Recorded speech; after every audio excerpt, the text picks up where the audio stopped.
Assalomu alaykum hurmatli vatandoshlar va odatdagi yangiliklarimizni boshlaymiz. Boshlashdan oldin katta iltimos, meni ko'rayotgan bo'lsangiz, podpiskani bosinglar. Podpiska bizning kanalimizga rivojlanishiga juda ham yordam beradi. Iltimos, shuni bosib qo'yinglar. Moskva hamda Moskva oblasti va Sankt-Peterburgdagi hamyurtlarimizga 10 yillik stajiga ega ishonchli dokument xizmatlarini taklif qilamiz. Registratsiya va uni продление qilish, трудовой договор, уведомление, spravkalar, проверка bazalar xizmatlari mavjud. Muhim eslatma, Amina ilovasi to'liq ishlamaganligi sababli registratsiya qilmaganlar zudlik bilan ushbu xizmatdan foydalaning. Hoziroq ekrandagi raqamlarga qo'ng'iroq qiling yoki WhatsAppdan yozing. Diqqat, tezkor xabar: Rossiya armiyasida xizmat qilgan xorijliklarni deport qilish taqiqlandi. Assalomu alaykum qadrli mehmon, videodan to'liq xabardor bo'lish uchun videoga like va podpisatsiya tugmalarini bosib qo'ying. Putin imzolagan hujjatga ko'ra, kontrakt bilan Rossiya armiyasida xizmat qilgan va qurolli kuchlar tarkibida jangovar xatti-harakatlarda qatnashgan xorijliklar ma'muriy huquqbuzarliklar uchun mamlakatdan chiqarib yuborilmaydi.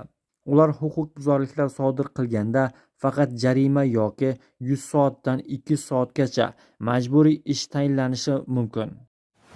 Rossiyaga rus tilidan test topshirish tizimini kengaytirib, Jizzax va Andijonda qo'shimcha markazlar ochish taklif qilmoqda. Shunda o'zbekistonliklar Rossiyaga ishga borishdan oldin vatanda sertifikat olish imkoniyatiga ega bo'lishadi. Bu O'zbekiston Prezidentining ijtimoiy-siyosiy rivojlanish masalalari bo'yicha maslahatchisi o'rinbosari Rahim Hakimov tayyorlagan ma'ruzoda keltirilgan. Rossiya yetakchisi o'z xutorida ikki tomonlama strategik sheriklik munosabatlari, do'st xalqlar farovonligi yo'lida bundan buyon ham muvaffaqiyatli rivojlanishiga ishonch bildirdi. Tabriklanganlar orasida O'zbekistondan tashqari Ozarbayjon, Qozog'iston, Qirg'iziston, Tojikiston va Turkmaniston prezidentlari ham bor. Rossiya prezidenti ushbu nurafshon bayram munosabati bilan ushbu davlatlarning barcha fuqarolariga o'zining eng ezgu tilaklarini yetkazishini so'radi. Nijniy Novgorod viloyati Ichki ishlar vazirligi ma'lumotlariga ko'ra, tekshiruvlar 2026-yil 24-fevraldan 28-fevralgacha o'tkazildi.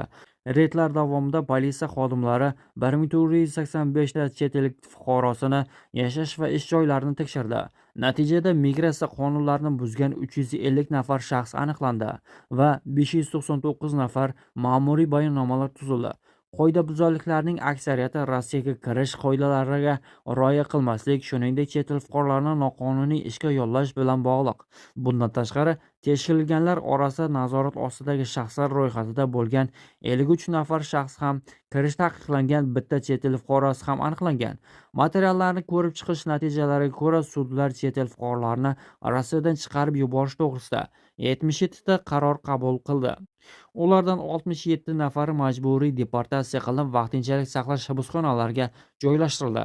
Operatsiya doirasida Davlat yo'l harakati inspeksiyasi xodimlari, shuningdek chet elliklar haydovchilar tomonidan sodir etilgan 55 ta yo'l harakati qoidalarini buzishni aniqladi. Shunga o'xshash keng ko'lamli reyd ilgariroq Arzamas shahrida ham o'tkazilgan edi. Rossiya va O'zbekiston Samarqandda Rossiya bosh konsulligini ochish ustida ishlamoqda. Bu haqda Rossiyaning Samarqanddagi birinchi bosh konsuli Yevgeniy Xorishko xabar qildi. Hozirda bir qator texnik va tashkiliy choralar ko'rilmoqda, bino tanlanmoqda, zarur infratuzilma yaratilmoqda, xodimlar va logistika yordamini ko'rib chiqilmoqda.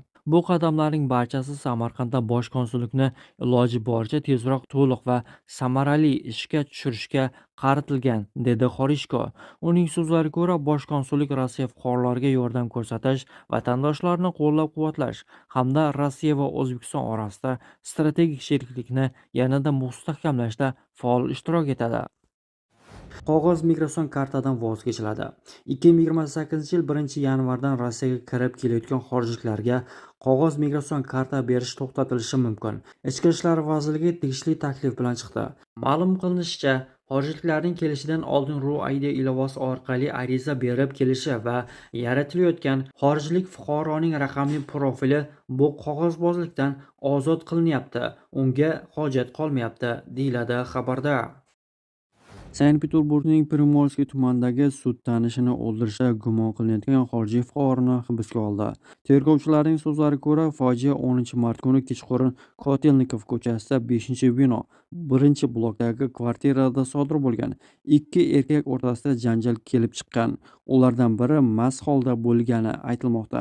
Janjal paytida 31 yoshli migrant 50 yoshli tanishiga hujum qilib, uni bir necha marta urgan. Keyin jabrlanuvchini 9-qavatning derazasidan tashlab yuborgan. U olgan jarohatlardan voqea joyida vafot etgan. Tergov qo'mitasi qotillik bo'yicha jinoiy ish qo'zg'atdi.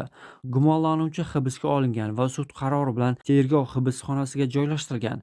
Ma'lumki, ikkala erkak ham muhojir bo'lgan va Sankt-Peterburgga ishlash uchun kelgan. Tergovchilar hozirda voqea holatlarini va mojaroning sabablarini o'rganmoqda.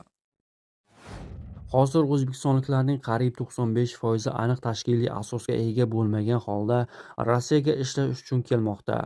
Aleksey Erxovning aytishicha, Rossiyaning 2026-2030 yillarga mo'ljallangan yangi migratsiya siyosati bu sohada firibgarlik holatlarini kamaytirish va migrantlar uchun xavfsiz, tushunarli va tartibli ishlash tizimini yaratishga qaratilgan. Yangi tizim migrantlarga o'z kelajagini oldindan rejalashtirish, tasodif yoki ayrim shaxslarning ta'siriga tushib qolmasdan ish faoliyatini aniq tartib asosida yo'lga qo'yish imkonini beradi, degan Rossiyaning O'zbekistondagi elchisi. Rossiya Davlat Dumasi muhojirlar va ularning oilalari uchun yangi qoidalarni ko'rib chiqmoqda. Davlat Dumasi MDH va Yevrosiyo integratsiya bo'yicha qo'mitasi deputatlarga migrantlarning farzandlari haqida qonun loyihasining birinchi o'qishini qo'llab-quvvatlashni tavsiya qildi. Hujjatga ko'ra, migrant ishchilarning farzandlari agar mamlakatda yashash uchun boshqa asoslar bo'lmasa, 18 yoshga to'lgandan keyin 30 kun ichida Rossiyani tark etishlari shart bo'ladi. Qolish uchun esa patent yoki boshqa huquqiy maqomga ega bo'lishlari kerak.